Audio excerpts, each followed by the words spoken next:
No amount challenging them, pulling away, going cold, and spinneroonies will make them find you attractive. Okay. In order for that to happen, it's more of the long term game. You can't make, for example, I tell guys, you cannot make the fact that you are 300 pounds living under your mom's basement, broke. You can't make that up with a tactic. You gotta change your life, right? So, if they don't find you attractive, the solution is not to do this. The solution is to go back into your life and reorder your life. Eat better.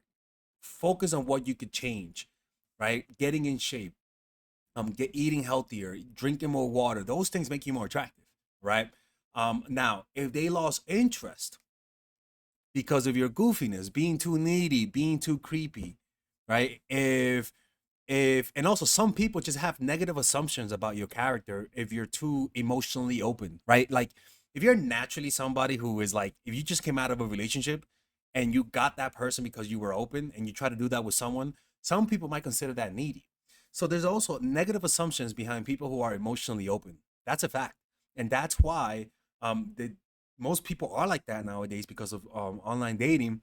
And so you have to move accordingly. So if you made somebody lose interest because you were needy and creepy and desperate, well, then this is the video for you, right? Now, if the person doesn't find you attractive, Father Alex cannot change people's eyes. I am not a mad scientist. We can't put implant bionic eyes in people, okay? It's best for you to walk away and do something else. All right, so let's begin this, okay? So the first one is use your niceness as a reward. And I talked about this in my new video on Patreon about how to gain respect. And we talked about like if you have an affable like personality, like a nice, you try to, like a nice person, right? Golden retriever. You gotta be careful with being yourself. Like, stop listening to Granny when she tells you be yourself, sweetheart. Granny does not what the fuck she's talking about. Don't be yourself. In fact, use your niceness as a reward for their good behavior. You slowly show them your nice side. It's like remember that movie with Kill Bill where the white girl, the blonde one, she was training with the Japanese guy and he was mean to her from the beginning. But then as she got better, he was nicer to her. That's what you got to be. You got to if your nature is to be nice, suppress it and show people more of like a coldness. And then as they get to know you, as they're more consistent, then you show them your nice side. That's what I'm talking about. Another example is they hear your friends call you a nickname, but if they try to call you that nickname, you don't let them, right? You gotta let people. There's a lot of things that you allow people to do that in reality you could frame it as a reward. You're just not thinking about it strategically. That's a problem. You're just being yourself compulsively, not because you're strategic about it, but because you can't control yourself. You can't be any other way but yourself. The next thing, and that's why you got to develop emotional mastery, right? Just like that course. The next thing is that actively look for red flags. This always be going like this with your chin when you get to know people. Why? Because it'll change your personality. When you like someone, you forget about the red flags because in your mind they already passed your test. What we're asking you to do is to not the first time you meet them is not who they are. Shut the fuck up. The first time you meet them is not who they are. So you should always be looking out for red flags up until months into it. Always be connecting dots. This will give you like an air of like skepticism, an air of like you still haven't won me over. And this is perfect if you have a tough time concealing how much you like someone because you're so creepy. So look for red flags actively. Actively look for red flags. This they were late on the first date. That's not good. Right? Not rather than oh my god, she is so good looking. You get what I'm saying? Like it changes everything. It changes everything about your personality. Always remember people are acting. What you see is always a performance. You want to look, you want to be able to see through that performance. That's the goal is to see through that performance because like for example, you see me here talking, it's a performance, right? If you get to know me, it'll take you a few days of me talking to you and me getting comfortable around you for me to say the things that I really say, that I really believe. All of those racist thoughts, it takes a while to hear them. Right? Oh my god, he's racist. No. So People are always acting, and that's the thing. Like, for example, remember that girl? I think I told you guys about that girl that had a guy in the basement in Florida. How she was like, but she was a sweet looking Chinese girl. Oh my gosh, she's so sweet. But she was from Florida, so we know how that works. And I was like, so where you from? And she was like, Florida. And she's like, I was like, why did you come to New York City? We were in the Bronx. That should have been a red flag for me. She was like, nah, man, I'm working now. I'm selling cell phones. And I'm like, oh, really? For real? Yeah. And I was like, what kind of phones? Stolen phones. I'm like, oh, okay. Okay. All right. Shit. And then she was like, and I was like, so what do you do in Florida? And she was like, well, I work for this company. I'm like, a company. She was like, yeah, man, and we sell phones. We sell stolen phones. She was like, yeah. And I'm like, oh, okay. And then she was like, well, so sometimes we capture people too. And I'm like, the fuck you mean you capture people? She was like, well, for example, in my basement, there's this guy happened in my basement. And I'm like looking around me. And then she's like, yeah, well, because he did something with my sister and it's my revenge. And she was looking at me. She wasn't, no, she was blinking actually, but she was smiling. Like, she was like, I got him in the basement.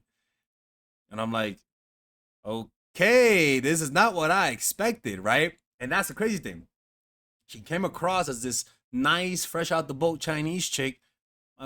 Dude, she was like the most evil person I think I've ever met in my life.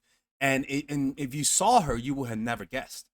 You would never guess. But I can promise you, if she wasn't that dumb of telling me these things from the beginning, maybe she was trying to scare me. But I promise you, I would have seen some signs. They would have seen like maybe she would have kicked a puppy. Like I would have seen something that went against her image, and that's what you want to look for. It's not that I don't want you to be looking through people's basements to find people there, but like look for contradictions of what they show you in the beginning, because what you see, I'm telling you, what you see in daily life is not who they are, and your key is to actively look for that. It changes your demeanor when you don't when you're not fooled by the happy demeanor. You understand that behind that demeanor, maybe she's like this all the time, and then in her mind she's like, fuck that dude, I hate that guy. Like those contradictions, you would never guess this sweet nice girl could stab you. But don't put it past her. So looking for red flags and understanding that people are always acting will give you that sharp eye to look for contradictions. Don't go, and also don't be so eager to connect, because a lot of the times you stop being a challenge because you're so unhappy, you're so miserable that you are looking for connections to escape your misery. That's the problem, right? So I don't want you guys to do that. You gotta stop trying to connect with them. Stop and then keep an open eye and observing eye. For example, I play the drums, right? And I remember one time I told this girl that I play the drums, and she was like, "Oh, okay, cool, cool." And then a few days later, she invited me to her place. And her place, she had a fucking crazy drum set, like the most crazy drum set. I'm like, "Bet you drum?" She was like, "Yeah." I was like, "Why didn't you tell me?" She was like, "I forgot." I'm like, "Damn, that's pretty cool, man." Like that whole thing of like when you're talking to people, when you really want to connect, you bring up the things that you guys connect with instantly. Rather, hold it to yourself. Even though you know you have a thing in common, don't tell them you have it in common. Change the topic, because what it does is that it communicates to people that you're not eager that to impress. I'm like, man, we would have connected with that. The fuck, right? And that gives her like a just more aura. You get what I'm saying? It's almost it's psychological, and it makes me wonder what else do we relate to.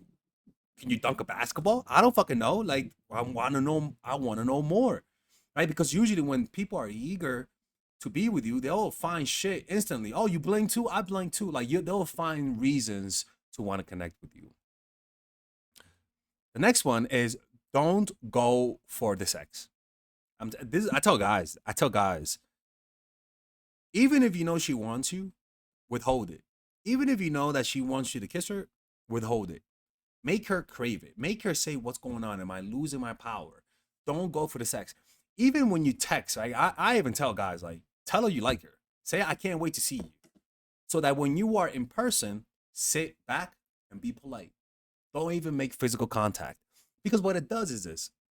They say to themselves, right? And this relates to women too. They say to themselves, wait, in text they really wanted me. They're like, "You're so beautiful," but in person, they haven't complimented me. They haven't like they seem interested, but why do they keep platonic conversations? Like there's a complete disconnect in intensity and in desire from text and in person. And what happens is that people naturally feel insecure and they say, "What's me? Am I not their type? Do they think I don't look the same in the photos?" See where I'm getting at? And it causes them in the next meetup to try harder. So don't even go for the kiss. Just wait. When you know that somebody likes you, wait another 1 or 2 dates to make a move. Um, so express desire over text, but keep it simple and platonic and non-physical in person. When you know they want to sleep with you, hold that to you, man. Keep that in your pocket, right? And just let them suffer a little bit. Suffer. Let them suffer in desire. You know, they want you to, because what I notice is that people get really aggressive and sometimes they get really creepy. Like they'll fucking bring drinks. Like, wow, drink more. I'm like, bitch, I'm drunk. Like, what the fuck's your problem, man? Go home, right? And that's because you're raising up the tension because you're challenging them, right? And above all, like I would say, whenever they make mistakes, call them out on their bullshit, right? Those moments of conflict of saying, "Hey, I don't like that we're doing this. I don't like that you talk to me like that." Those moments when people disrespect you, you gotta say something, because people are aware of when you shut up and you don't say nothing. They pay attention, like they're always keeping count. So always be aware of these types of moments, so that when they make mistakes, they know that you're looking, they know that you're observing, they know that you're checking out and observing what they do. Because at the end of the day, man, like it's not about playing games with them. It's just how humans are. Like humans nowadays are desensitized, and so unfortunately, with most humans now, you got to challenge them more than before. Granny doesn't know what the fuck she's talking about. She's like, "Oh, just cook him a meal." Granny, like their guys are not the same as before, man. Granny, back then you could show a guy your ankle and he's already hooked. Like that's not, it's not it anymore. Like nowadays, guys are desensitized because of porn. Women are desensitized because of all of the chat, all of the men, all of the more. There's more celebrities nowadays, and so it kind of like goes. It kind of activates a woman's hypergamy. So everything is more challenging nowadays, and if you walk around with your heart in your sleeve, people are not gonna see that as a oh, she's so noble. No, oh, they're so open. No, they're gonna see that as weak, even though it's not. That's just how it is. Now it's weak if you can't control that, right? If I'm telling you that you can't be yourself all the time at first, and you still want to do that, that just tells me you have no control over yourself. That's all that tells me. You have no control over yourself, and you got to develop what? You got to develop emotional mastery, ladies and gentlemen. Yeah, that's right, emotional mastery. And how do you develop that? Well, ladies and gentlemen, Father Alex got a course for you people. Yeah, that's right. Oh, right here, emotional mastery. There you go. Um, it's a course that I created, people, to give you the capacity to do what I say in my videos because it's hard to do what I say. I'm not even gonna lie, because you have a lot of creepy impulses that tells you to do otherwise. So this course is a 5 6 week course meant to give you that discipline, and it extends out over into your life. To be honest with you, it makes you a better partner. It allows you to concentrate. Like now, I could read a book for like an hour, and I'll forget an hour passed. That's because that's what meditation does. But above all, that creepy voice in your mind that tells you to do everything that I say, to do the opposite of what I say. This course is meant to suppress that voice, to heal those emotions, right? To allow yourself to be yourself, but in a non-creepy way. So you could purchase that. It also has like different bonuses, so you could purchase it with the bonuses by clicking on the description down below. And also check us out on Patreon and the video about how to gain respect in any situation. And it's pretty much also how to be a challenge. So you could go to my website now, Patreon, on the description down below, and there you can support the channel by being a Patreon. Anyways, and always there's a 30-day money back guarantee on all of the purchases. See you guys later.